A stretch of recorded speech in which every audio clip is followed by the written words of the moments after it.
bem-vindos ao podcast Impulsione Saúde.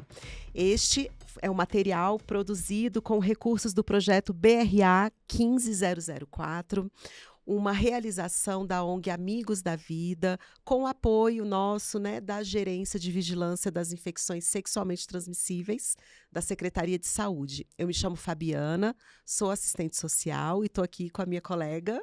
Eu me chamo Daniela, sou enfermeira. Isso.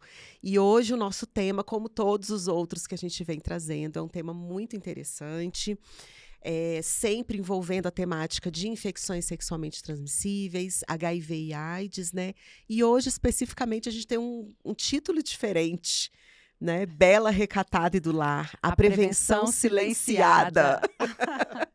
E para conversar com a gente sobre esse assunto, nós recebemos uma convidada muito especial. Por favor, se apresente, Val. Que prazer estar aqui com vocês nessa manhã, nesse podcast. Eu sempre começo a minha apresentação lembrando a irmã negra Lélia Gonzalez. Ela falava assim: negra, negro, negres tem que ter nome e sobrenome. E tem que focar sempre na sua ancestralidade, identidade e história. Porque, senão, brancas, brancos, branques vai arrumar um nome para elas, eles. Neguinha, negona, negrona, negão, negrinho. E nós precisamos deixar bem enegrecido que nós temos nome e sobrenome. Então, eu sempre começo apresentando meu nome político-social. Professora e pastora Val Moraes da Rua. E meu nome civil, Valdiceia de Moraes Teixeira da Silva. Eu sou casada com um professor especialista, pastor Wilson Barbosa da Silva. Sou mãe de Valquíria de Moraes Teixeira da Silva e de Wilson Barbosa da Silva Júnior. E, nesse momento, eu estou copastora e coordenadora geral coletiva da Pastoral de Direitos Humanos da Igreja Cristã de Brasília, que tem como principal objetivo levar para as organizações religiosas, não só a Igreja Cristã de Brasília, mas organizações religiosas como um todo, temas com que nós trabalhamos na sociedade civil, no movimento social. Eu estou também coordenadora geral coletiva do coletivo de mulheres das organizações religiosas, do movimento curadora educativa do movimento social de mulheres evangélicas do Brasil, presidenta de honra da Aliança de Negras e Negros Evangélicos do Brasil, e estou como conselheira suplente do Conselho Distrital de Promoção da Igualdade Racial. Então, o nosso objetivo é estarmos levando temas como esse, que vocês estão trabalhando nesse podcast, para todos esses espaços, porque eles não estão lá, infelizmente, e a gente enfrenta muita resistência com trabalhos de temas como esses que vocês estão enfocando nesse projeto. Então, eu começo parabenizando-as por essa iniciativa e agradecendo o convite, porque é como eu estava compartilhando antes de entrarmos no ar.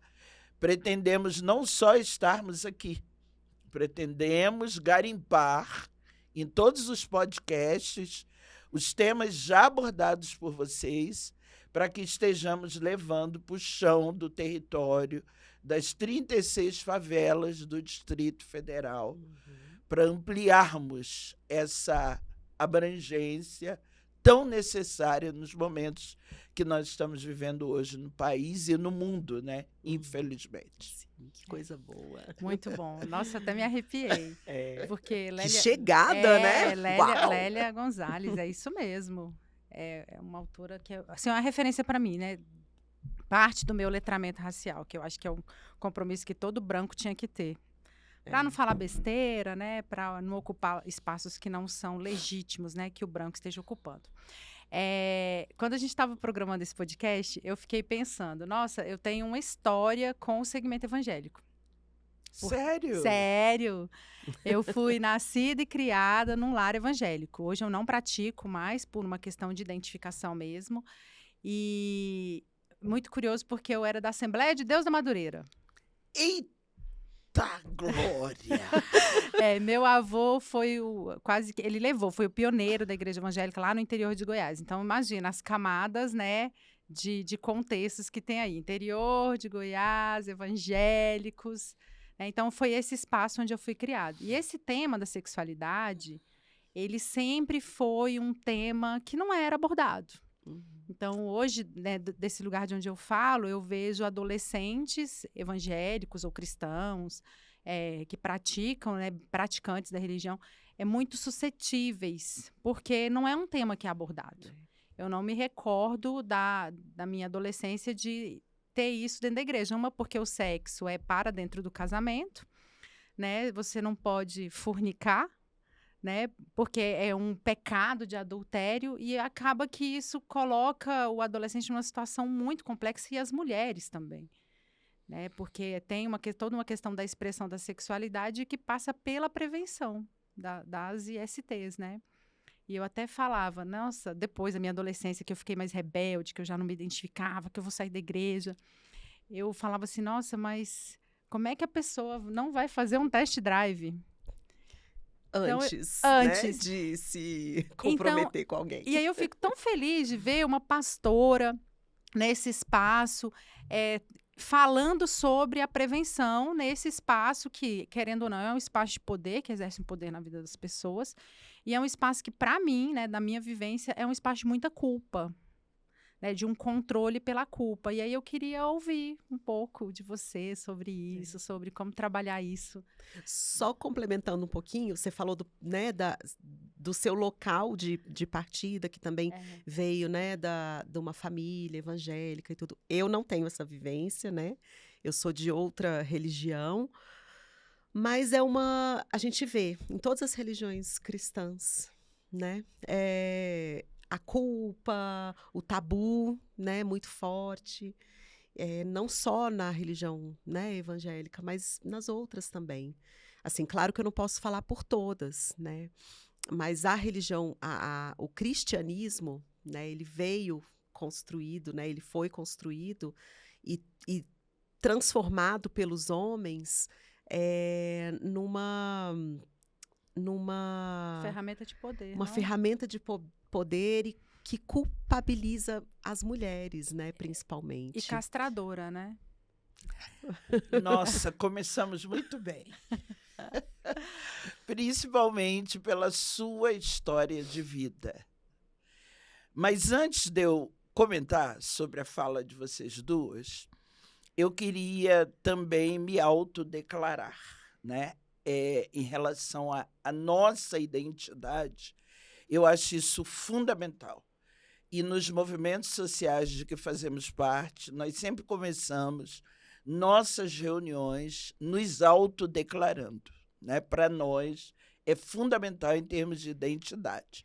Então, eu me autodeclaro mulher, preta, velha, quilombola, favelada, professora, pastora, protestante, progressista, pentecostal, alternativa, feminista e petista. Com muita honra. E voltando agora, comentando a fala de vocês, que foi fundamental para um pontapé inicial. Deixa eu me lembrar seu nome. Daniela. Daniela e Fabiana. Pois é, Daniela, olha só, nós temos muita coisa em comum, né? O meu avô materno e a minha avó materna, né, são pioneira e pioneiro das Assembleias de Deus no Rio de Janeiro, especificamente na Assembleia de Deus de São Cristóvão. A Assembleia de Deus surgiu no Pará, e do Pará, a próxima unidade da federação, para onde ela foi o Rio de Janeiro, especificamente no campo de São Cristóvão, número 38. E minha avó materna e meu avô paterno foram pioneiros das Assembleias de Deus no Rio de Janeiro. Só que minha mãe e meu pai, no caso, minha mãe foi criada ali, na Assembleia de Deus de São Cristóvão, e como minha avó e meu avô incomodavam muito na Assembleia de Deus de São Cristóvão, que proibia negras e negros de se sentarem nos bancos da frente da igreja. Nossa. Eles só podiam se sentar nos bancos de trás ou na galeria. Nós temos fotos em casa mostrando exatamente o que eu estou te colocando aqui. E tinha aquela separação também, homem de um lado, mulher do outro? Sim, sim. As mulheres ficavam de um lado e os homens de outro. Isso era que ano, que década? Assim? Década de 40. Década de 40, aproximadamente, né? Então, minha avó e meu avô, que tinham vindo do quilombo São José da Serra de Valença, no Rio de Janeiro, né? Se incomodavam muito com essas determinações de missionárias brancas estrangeiras, missionários brancos estrangeiros, missionários brancos estrangeiros, que, sobre a justificativa de trazerem o protestantismo para o Brasil, na verdade, o objetivo deles era continuar tendo africanas escravizadas, africanos escravizados e africanes escravizados à sua disposição. Porque o Brasil foi o último país a libertar, entre aspas, a abolir a escravidão, porque ela não foi abolida até hoje. Não. Né? Isso entre aspas. Por Muitas isso que eu aspas. falo entre aspas e muitas aspas. Então, para se livrarem da minha avó e do meu avô, né, que viviam incomodando, não aceitando aquele tipo de discriminação, preconceito, racismo, a gente precisa dar nome ao que acontecia, né? E, infelizmente, continua acontecendo. Mas vamos continuar aqui, na década de 40. Para se livrarem de minha avó e meu avô, o que eles fizeram? A favela do Jacarezinho, no Rio de Janeiro, estava começando. Eles enviaram, entre aspas, minha avó e meu avô, para fundarem a primeira igreja Assembleia de Deus na favela do Jacarezinho. E minha mãe, quando se casou, foi morar na favela do Parque Proletário da Penha, ficava no pé do morro da favela do Jacarezinho. De lá passou por um processo de remoção do governador Carlos Lacerda, né, que removeu as favelas porque não queria preto pobre nos bairros próximos do centro do Rio. E foram jogados dentro do caminhão e despejados na favela da Vila Kennedy, no Rio de Janeiro, que fazia parte da região administrativa de Bangu. E lá foi criado o Ministério de Madureira, na Assembleia de Deus de Bangu, no Rio de Janeiro.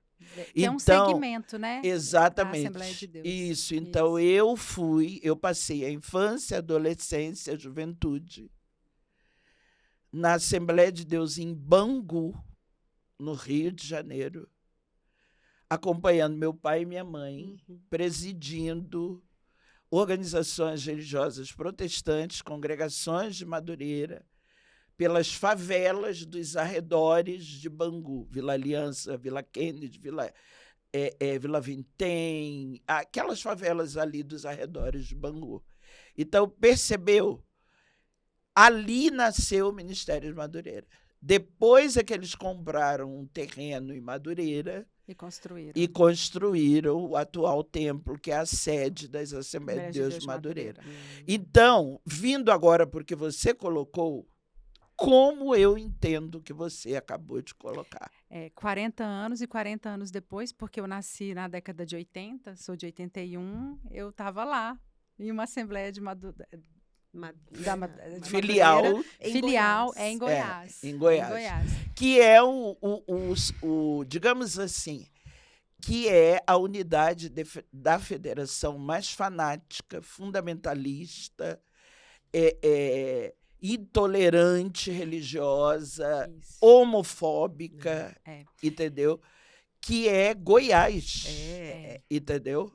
Então, você teve no olho do furacão, né? Eu ali, no centro do Rio, quer dizer, digamos assim, na região metropolitana do Rio de Janeiro, já enfrentei tudo isso que você enfrentou. Agora, imagine você aqui em Goiás, né? Que à época, até chegar aqui era complicado. Muito, culturalmente, culturalmente. Isso. É a forma como a família chegou, porque a minha ancestralidade ela foi muito apagada, né? Tanto a materna como a paterna. Então, assim, eu fui atrás de documentos, ainda tem um planejamento aí para ir no interior de Minas para conhecer essa raiz histórica. E ainda tem uma camada, tenho vários tios que são pastores protestantes, e é como eu falei, né? A sexualidade, a prática sexual, né, a prevenção, não só de IST, mas como de gravidez não intencional na adolescência, é algo que realmente não é falado. E aí eu tenho uma experiência muito marcante, que foi quando a minha irmã engravidou. Minha irmã engravidou adolescente, ela tinha 18 para 19 anos. E eu me lembro que teve uma sessão na igreja, onde arrancaram do armário um colega de adolescência, um amigo da adolescência, que era do mesmo grupo de jovens do armário. Todo mundo ficava jogando as meninas em cima dele, sabe? E ele... Não, e aí eu sempre falava, nossa, mas eu acho que o Fred não gosta de menina. Mas sabe dar nome às coisas? Isso não acontecia. O Fred é um menino homossexual. Porque não. isso era inadmissível. Porque isso é coisa do diabo, porque lá a Bíblia, o apóstolo Paulo escreve tal coisa, que é abominação, enfim. Tudo coloca sexo, sexualidade, prática sexual como uma coisa suja, né? Mas é suja nesse momento. Aí quando você casa, passa a ser uma coisa limpa, porque o leito marital, ele é sagrado. Então eu me lembro que nessa sessão colocaram minha irmã, o Fred e mais uma outra adolescente, que também ela só tinha transado. E fizeram uma sessão, uma assembleia para excluí-los da igreja. E aquilo para mim foi uma coisa tão violenta, tão traumática. Eu acho que a minha ruptura começou ali. E eu me lembro que a minha mãe levantou a mão, votando a aprovação. Aquele rito, né, das assembleias que a senhora conhece bem. Ou você? Pode ser você, pode me chamar do jeito que você quiser. E ela levantou a mão com muito orgulho, né, que ela, não, isso é pecado, isso é abominação. E aí a minha irmã não foi excluída, ela foi colocada em disciplina, mas o Fred, sim, ele foi excluído da igreja em função da sexualidade dele. E aí quando eu paro para pensar que essa gravidez, e até está suscetível às ISTs, ao próprio HIV, vem muito relacionado à falta dessa informação. E interior de Goiás, gente, Goiás, isso aconteceu já em Goiânia, que é uma capital. Não é falado na escola, a igreja que poderia ser esse espaço de acolhimento, as igrejas... E na família, muito menos, E na família, muito menos, né? Então... Eu aprendi como é que nascem os bebês, porque eu tinha 9 anos, minha mãe me deu um livro. É De Onde Viemos. Lê aí, depois você me fala se você tem alguma dúvida. E sua mãe ainda teve quebrando paradigmas, viu? Eu falo porque que apesar... nem isso ainda deu um livro. Então, isso é uma coisa muito traumática, né? De pensar que a homossexualidade é um pecado, transar antes do casamento é pecado, o uso de preservativo como método contraceptivo. Minha avó teve 14 filhos, porque métodos contraceptivos era uma coisa que era horrível, né? Então, esse lugar que a mulher ocupa é exatamente esse, da bela, recatada e do lar, é assexual, né? Eu questiono até se ela conhece o que é orgasmo, o que é prazer sexual, né? Porque a discussão de sexualidade passa por isso, Passa né? por isso. Não é só a prevenção à gravidez não planejada, não desejada, Isso. né? Não é somente as infecções sexualmente transmissíveis, mas É. é a própria identidade de orientação sexual, o conhecimento do próprio corpo, né? E do Isso. prazer, que faz parte da humanidade. Né? Eu queria voltar à provocação dela, que eu já Sim. falei sobre a sua, eu queria voltar à provocação dela, que para mim é perfeita, quando ela fala assim, essa questão ela não é tratada, esse tema não é tratado, não é apenas nas organizações Evangélico. religiosas do cristianismo, né, que se subdivide em 3 ramos: catolicismo, protestantismo e ortodoxismo. Não é só nessas 3. O espiritismo, ele também se autodeclara cristão. Sim. Automaticamente, convivendo com mulheres das organizações religiosas no coletivo, né, a gente percebe a mesma prática Eu sou espírita. no espiritismo. Então, você é espírita, você sabe o que eu estou Sim, falando. Sim. Eu não tenho religião, tá, gente?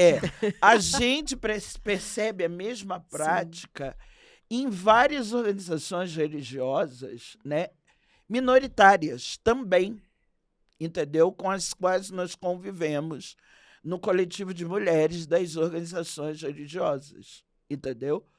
Como o islamismo, né? Nós temos mulheres do Islã junto conosco e outras mais, né? Que com as quais nós convivemos no coletivo de mulheres das organizações religiosas. Mas o que a gente percebe, Fabiana? Que, na verdade, essas outras organizações religiosas acabaram sendo influenciadas pelo cristianismo, catolicismo, ortodoxismo, protestantismo, por essa prática descrita muito bem pela irmã Daniela, entendeu? O que a gente percebe é isso, que está rolando isso lá em função do que o cristianismo acabou trazendo para o Brasil por meio de missionárias brancas estrangeiras, missionários brancos estrangeiros e missionários brancos estrangeiros, né? Focando agora na questão do tema especificamente do podcast, eu queria compartilhar com vocês como é importante nós termos uma pastoral de direitos humanos dentro de organizações religiosas, sejam elas quais forem, entendeu? No 8M desse ano, nós sempre no 8M nós desenvolvemos alguma ação política social em alguma organização religiosa, né? Por meio do coletivo, por meio da ANEB, Aliança de Negras e Negros Evangélicos do Brasil, em parceria, né? Em parceria com o Movimento Social de Mulheres Evangélicas do Brasil. A gente sempre promove uma ação política social dentro do templo. Para nós é muito importante que seja dentro de um templo. Porque é o local, né? É o local onde veio a opressão, a violência contra a mulher, em relação a tudo enquanto é tipo de tema. Não é só em relação a esse tema do podcast, né? Então, o que nós fizemos? Nós realizamos numa organização religiosa protestante progressista do Distrito Federal, afirmativa, presidida por 2 mulheres lésbicas, que fica no Guará, que é a Comunidade Cristã Identidade, e convidamos a irmã Ivanete Xavier, do Rio Grande do Sul, que depois de 168 anos é hoje a única mulher negra eleita para o Conselho dos Direitos da Mulher do Rio Grande do Sul. Olha. Então, a convidamos para ser entrevistada nessa ação política, social, nessa comunidade cristã identidade, presidida por 2 mulheres lésbicas. E nessa ação política social, nós conhecemos a irmã Ivanete há anos. Ela faz parte do Movimento Social de Mulheres Evangélicas do Brasil, da Rede de Mulheres Negras Evangélicas, né? E ela nunca tinha tido segurança para compartilhar comigo, que tive a oportunidade de acolhê-la várias vezes. Ela nunca tinha tido a oportunidade de compartilhar o que ela compartilhou nessa entrevista que nós fizemos a ela, que foi o seguinte: em função de não termos uma pastoral de direitos humanos nas organizações religiosas protestantes, em função da escola bíblica dominical, Meu trauma. que é o espaço que deveria ser de sensibilização, conscientização, formação. É para jovens, né? Não, para Não, todo é pra mundo. família. Para Mas eles todo mundo. dividem Tem ciclos de classe vida. de criança, de adolescente, gente. de jovem, Juniores. de mulheres. Até hoje ainda dividem classe de mulheres e classe de homens, entendeu? Deveria ser um espaço de sensibilização, conscientização e formação, e é um espaço até hoje de opressão, de violência e de perpetuação de tudo isso que a Dani acabou de descrever aqui, entendeu? Infelizmente.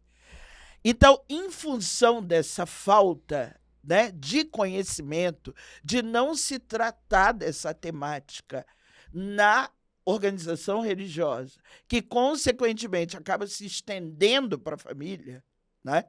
Porque não se toca nesse tema também na família, a irmã Ivanete Xavier, criada em uma organização religiosa protestante batista no Rio Grande do Sul, acabou se casando já com uma certa, digamos assim, com uns 30 anos ou mais, eu não me lembro a idade dela, com um homem, uma irmã preta, se casou com um homem preto, que também era da mesma organização religiosa protestante que ela, batista, no Rio Grande do Sul.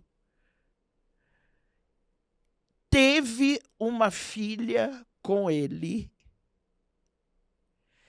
e só depois que teve a filha, que ele começou a agredi-la, praticando todo tipo de violência contra ela, ela foi descobrir que ele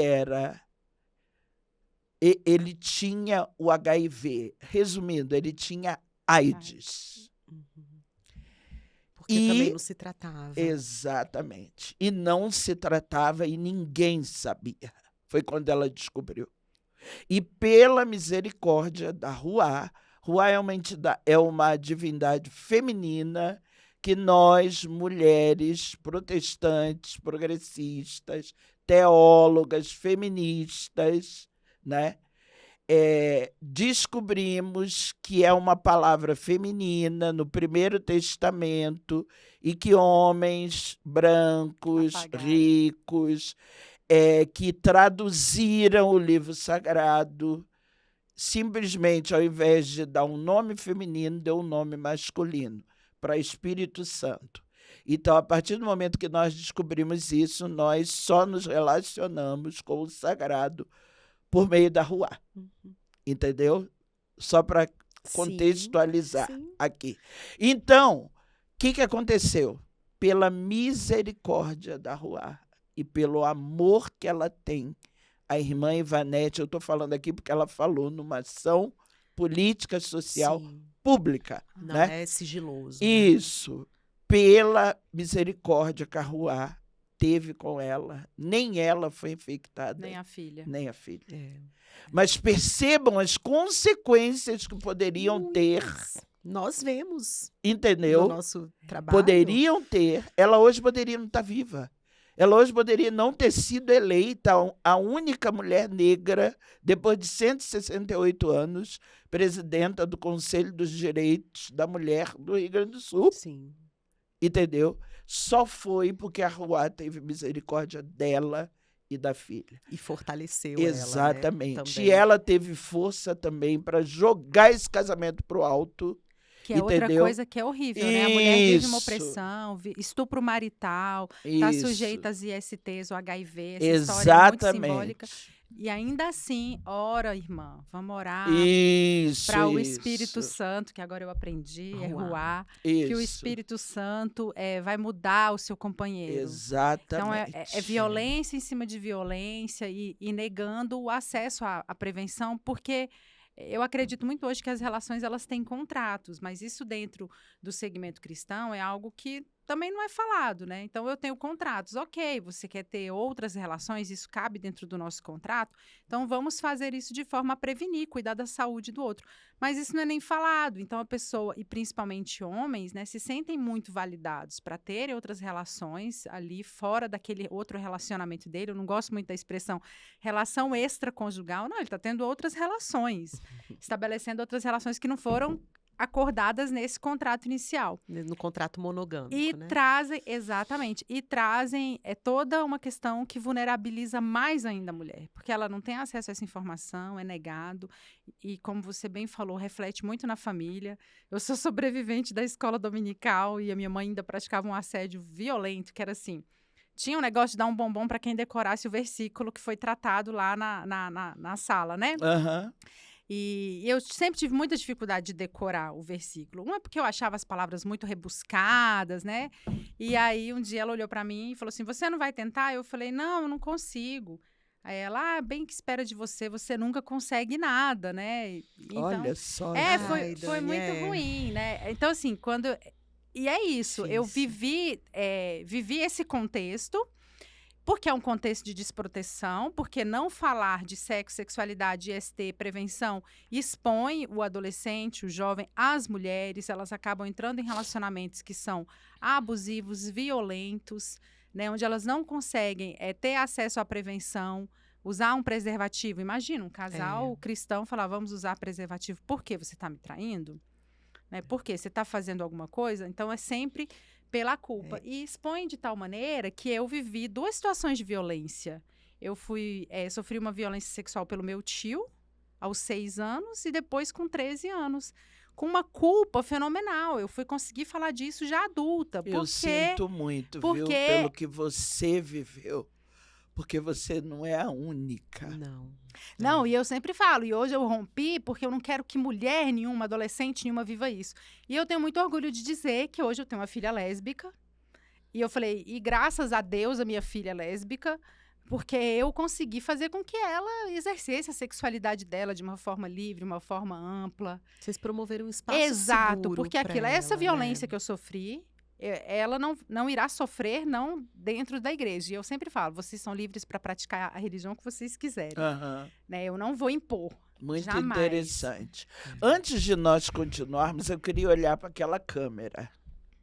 Queria olhar para aquela câmera e falar com você, mulher, que decidiu livremente frequentar uma organização religiosa protestante, seja ela histórica, pentecostal ou neopentecostal. Quem criou você foi a Ruá. Quem deu esse corpo a você foi a Ruá. Portanto, o corpo é seu.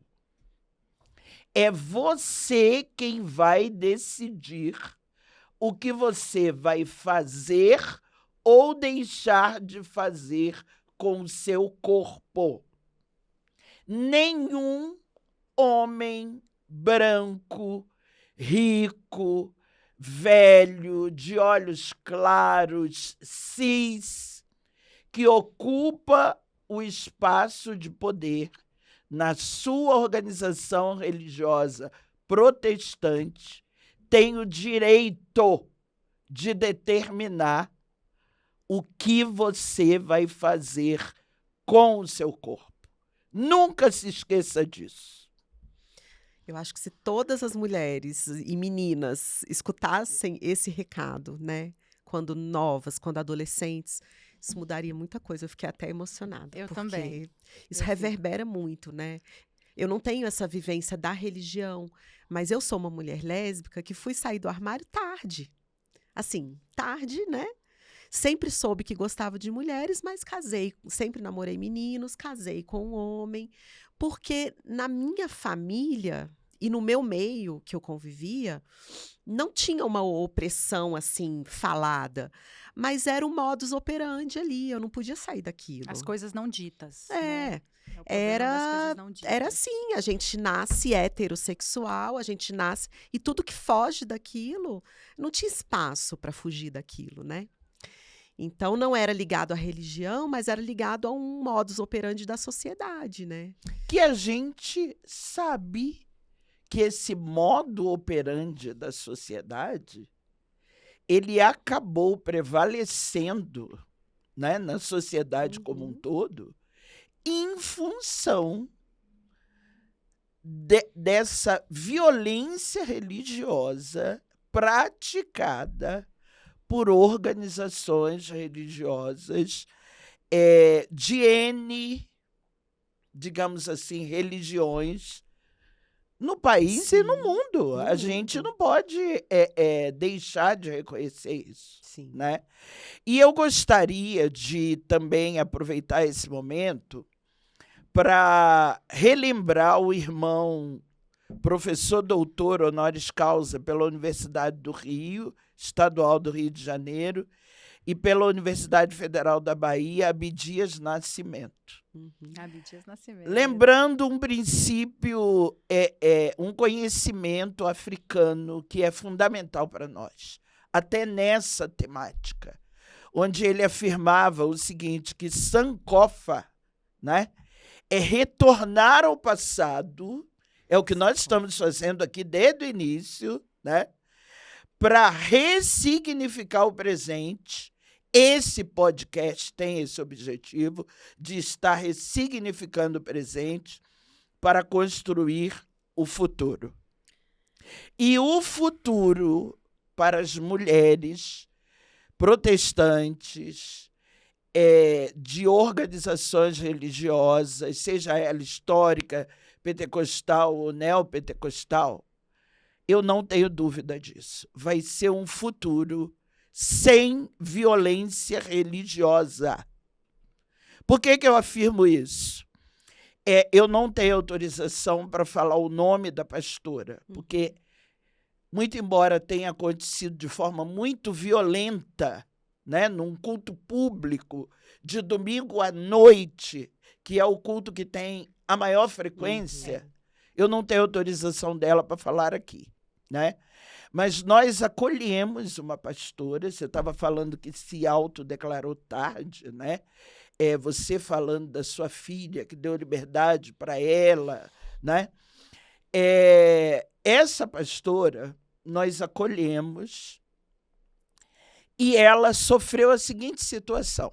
Ela era do interior de Mato Grosso, olha aí, Goiás, Mato Grosso, de uma Assembleia de Deus de Madureira, uma mulher extremamente empoderada, fez o curso superior dela na Federal do Mato Grosso, né, formada em letras, e era líder de jovens na igreja onde ela servia a Ruá, muito bem, por sinal, que ela tinha uma liderança fora de série, tanto que acabou tendo o chamado pastoral, né? E no Distrito Federal, ao mesmo tempo, na Assembleia de Deus de Madureira, especificamente na Baleia, Porque eu gosto de dar nome e sobrenome Que é também. a baleia. É uma das maiores, não é, pastora? Baleia é a sede das Assembleias de Deus de Madureira. Madureira, aqui no Distrito Federal. Fica na W4. 910 É. Sul. Ah, É uma igreja Entendeu? bem bonita. Assim. É, W5, É, 910 Sul. Ao mesmo tempo, ele estava servindo ali o marido dela, como criança, adolescente e jovem. Aí foi subindo as escalas das ordenações, né? Uhum. Diácono, presbítero, evangelista, e desejava ser pastor. E ele tinha o chamado pastoral. Todos os pastores sabiam que ele, digamos assim, era gay. aham. Mas o que eles fizeram? Viraram para ele e falaram: para você ser ordenado pastor, você vai precisar se casar. Do contrário, você não vai ser ordenado pastor. Porque tudo bem, você seja gay aqui entre nós, a gente sabe, mas para você ser ordenado pastor, você vai precisar Casar se com uma casar. mulher cisgênero. O que eles fizeram? Casaram. Foram ao Mato Grosso, na igreja dessa jovem, empurrou essa jovem para cima dele. Ele se casou com ela. Ela ficou casada por 10 anos em situação de todo tipo de violência que vocês podem imaginar. Porque ela esteve em situação de violência, mas ele também estava em situação de violência. Sim, e é o ciclo, né? E ninguém nem Exatamente. conseguia romper. Ele também estava em situação de violência. Então, a agrediu por 10 anos, até que um dia ele era o presidente da igreja, ela era a vice-presidenta. Num culto de domingo à noite, ele pegou o microfone e falou que não aguentava mais. Porque ele nunca gostou de mulher, ele nunca gostou dela. Nossa. Ele se casou com ela porque empurraram ela para ele. Ela estava lá no interior do Mato Grosso, então não sabia quem ele era aqui, não sabia o que os pastores estavam fazendo com ele aqui. E disse que ele estava vazando, ele não ia continuar mais como pastor dessa igreja. Soltou o verbo para todo mundo. Diante de todo mundo. Então, olha só, a violência foi feita contra ele, como adolescente, como jovem, né, como homem, dentro da Assembleia de Deus de Madureira, dentro da Baleia, que é a sede aqui no DF. E assim, vivendo a sexualidade de forma clandestina, né, pastora Val? E em sofrimento. E em sofrimento. Em situação E essa de violência sofrimento. reverberou nela. Porque cada vez né? que a pessoa vai lá, por exemplo, foi um adolescente gay. A gente sabe como é que são os hormônios dos adolescentes, né? Aham. Aí ele vai lá de forma clandestina, não sei se essa palavra seria mais É, adequada. escondida. Vai lá, Clandestina. transa sem o menor cuidado, não conhece preservativo, não sabe como aquela prática sexual pode expô-lo às ISTs, ao HIV principalmente, mas as outras também. A sífilis, A né? sífilis, e não tem. E quando volta com uma culpa sobre-humana. Eu me lembro. Exatamente. Eu transei com 16 anos e eu queria me autoflagelar. E quando volta, como é que vai se prevenir no casamento? Como é que vai justificar o uso de um preservativo? Não justifica. Eu acho que não passa nem por essa noção. Então, porque Nem se como não toca tem- porque como em preservativo, Fabiana. Não. Nem Não. não passa. toca. não fala, porque aí é isso, se expõe, aí porque não conhece, não é porque não conhece, isso não é abordado, né? Me corrija se eu estiver mentindo, não é falado. Não, não é. Sexo é casamento, é um tabu, falar de sexo é um tabu, né? Ele é para o casamento e ele é para o leito marital, que é sagrado, então... Não querendo te interromper, Não, claro. meu filho e minha nora, entendeu? Passou a infância, a adolescência, a juventude numa organização religiosa protestante batista no Distrito Federal, uma das maiores do Distrito Federal. Já sei qual.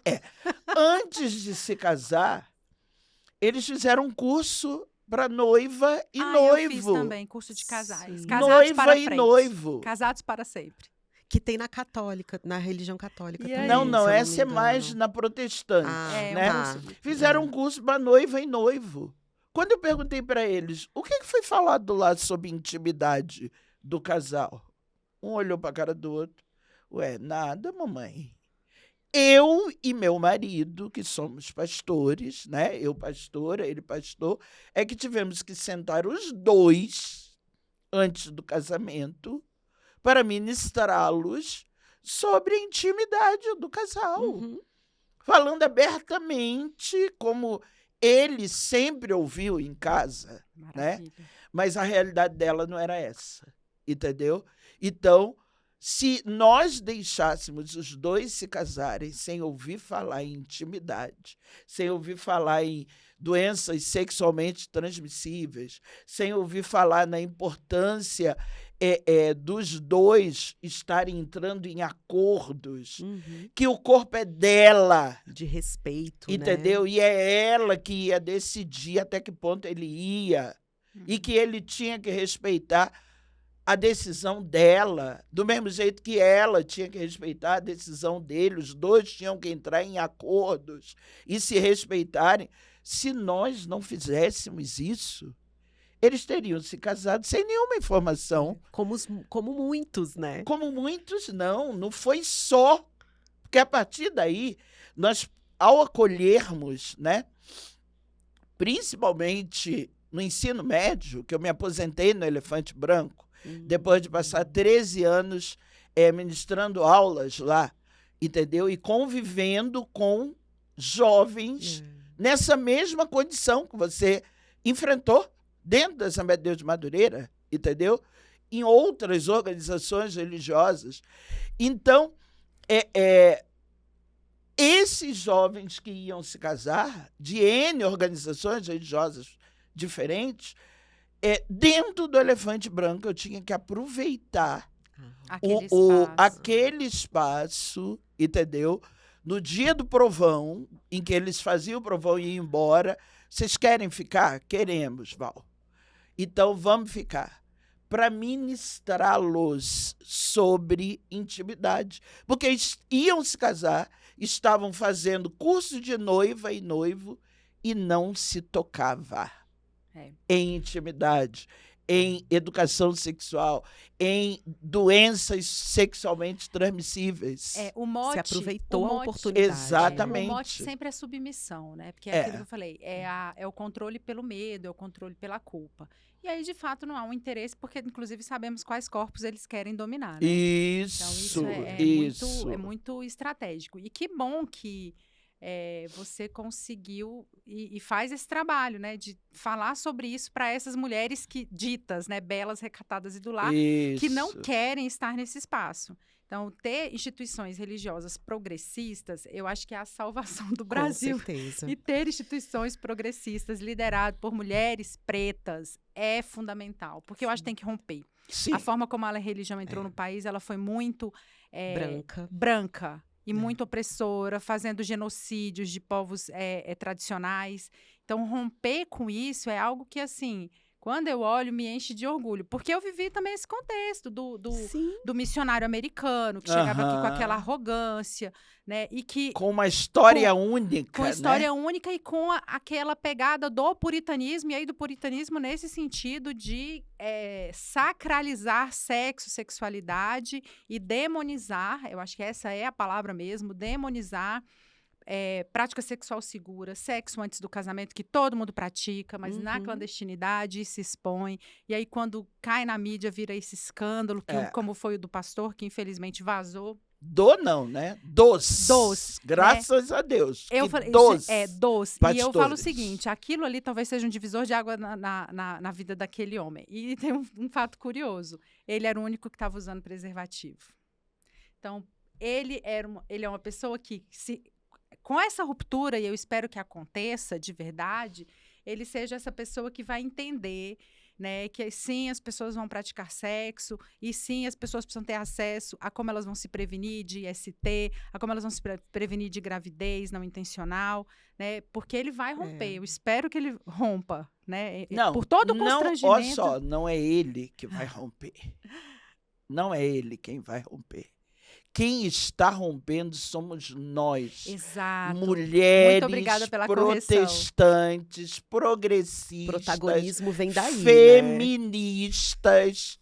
E eu queria aproveitar e voltar de novo para aquela câmera para falar com você, mulher protestante, seja ela histórica, pentecostal ou neopentecostal. Nós escrevemos um artigo para a Rede de Mulheres Negras Evangélicas que está disponível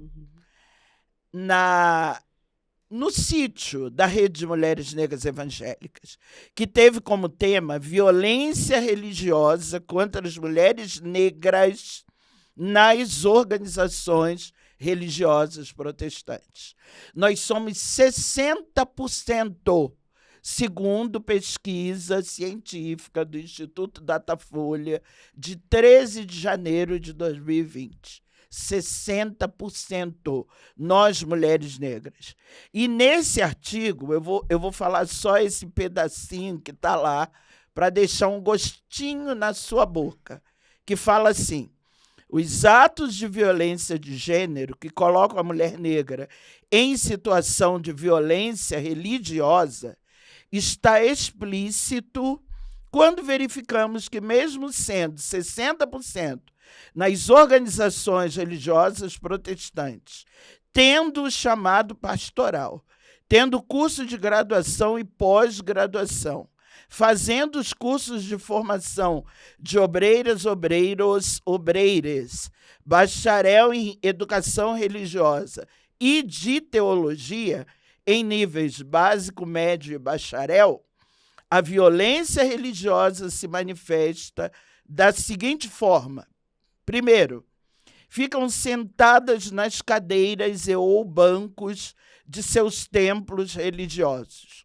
Segundo, a proibição de participarem das assembleias ordinárias e extraordinárias e de se candidatarem à eleição dos cargos das diretorias de concílios, confederações, conferências, conselhos, convenções, federações e uniões de pastoras e pastores de organizações religiosas protestantes. Terceiro, impedidas de serem ordenadas aos mesmos títulos e indicadas aos mesmos cargos que os homens. Quarto, impedidas de serem escaladas para ministrarem a palavra da Ruá em cultos públicos de domingo, conferências, congressos e seminários. Quinto, controle do olhar, do gesto, do corpo, da roupa, do sapato, do cabelo, da fala, resultando em sofrimento ou em danos físicos, sexuais ou psicológicos contra a mulher negra.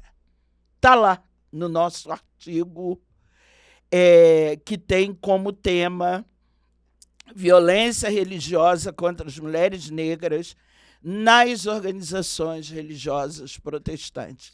Então, se nós ficarmos esperando, nós, mulheres de organizações religiosas protestantes, esses homens brancos, de olhos claros, velhos, ricos, cis, fazerem essa revolução, não vai acontecer.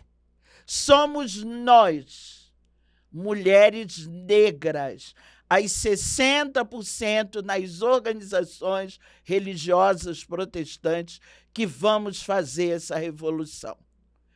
E isso já começou em 2011. Eu estava como copastora da Assembleia de Deus Um Novo Dia, uma das maiores do Distrito Federal, ali na 611 Sul.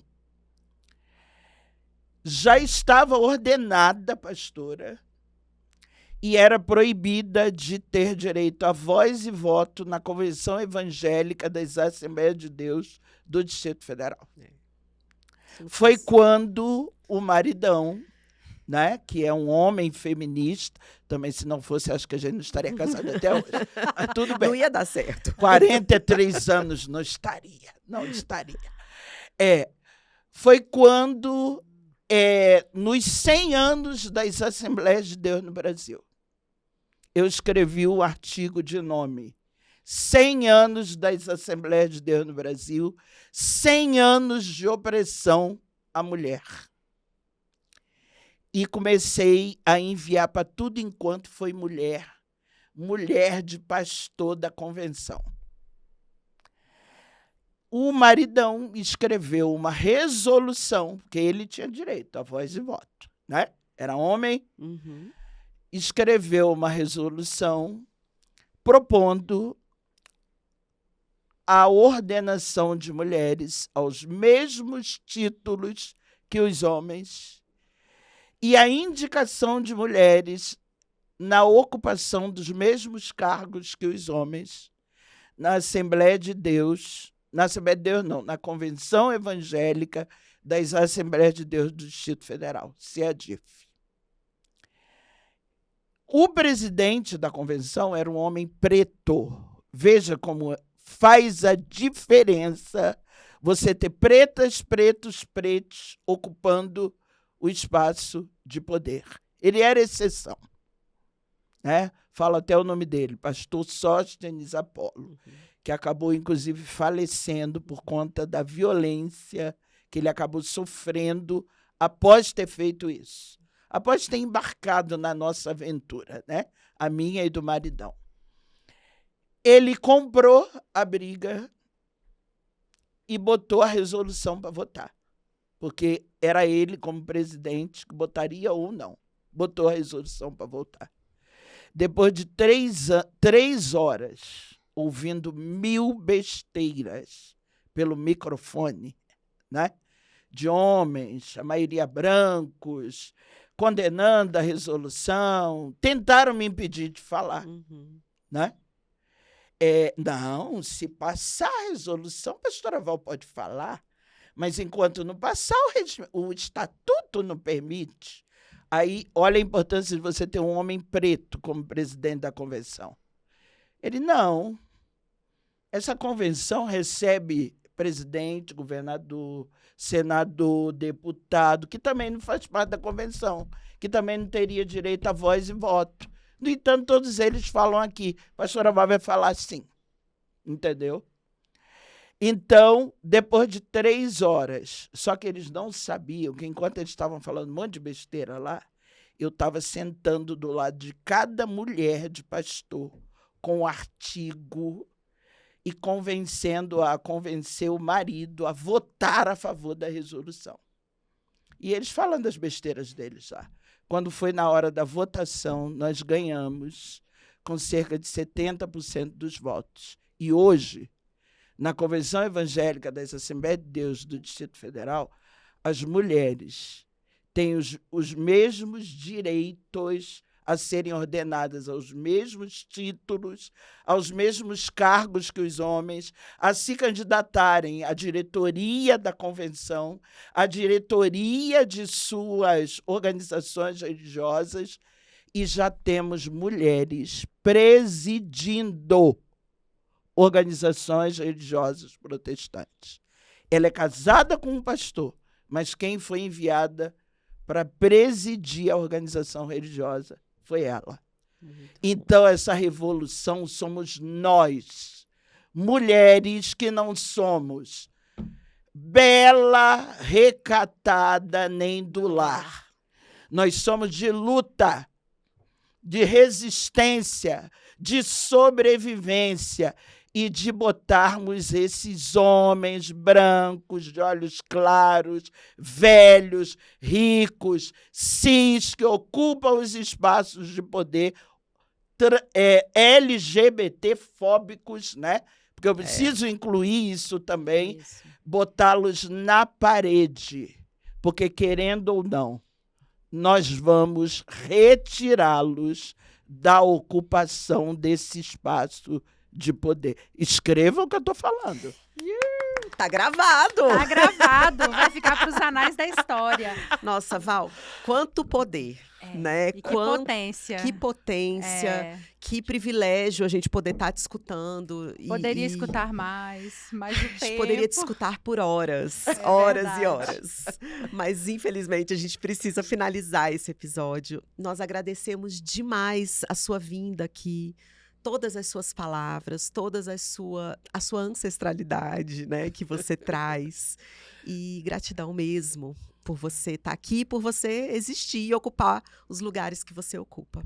E principalmente por deixar essa mensagem, né, para as mulheres cristãs, protestantes, pentecostais, neopentecostais, de que há um caminho, né, para além desse caminho de opressão, que há um caminho, que há uma luz, né, que há uma outra alternativa, que eu, na minha vivência, não tive e fiquei com essas feridas, que hoje estão cicatrizadas, tanto que eu falo disso numa boa, não é algo que me traz sofrimento, mas que eu não quero que outras mulheres, outras adolescentes vivam isso que eu vivi. Então, assim, você deixou esse recado muito claro. Há uma alternativa, ela pode escolher, né, sair desse lugar.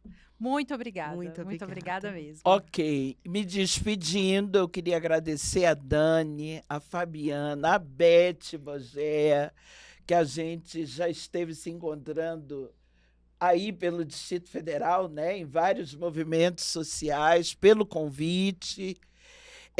Queria, inclusive, deixar a porta aberta para que vocês estejam entrevistando também mulheres negras mais novas. Eu estou nessa pegada agora, né, de estar empoderando mulheres negras mais novas, porque nós não vamos ficar para semente, né? A qualquer dia a Ruá me chama para dançar com ela lá no Orum, entendeu? E eu vou estar indo dançar com ela no Orum e continuar de lá como ancestral, abençoando essas mulheres negras mais novas. Então, queria deixar que vocês também deixassem a porta aberta para mulheres negras mais novas, potentes, que estão conosco no movimento social de mulheres evangélicas, na Aliança de Negras e Negros Evangélicos, no coletivo de mulheres de organizações religiosas, né, na pastoral de combate, pastoral dos direitos humanos da Igreja Cristã de Brasília, e em organizações religiosas protestantes, progressistas, afirmativas, inclusivas,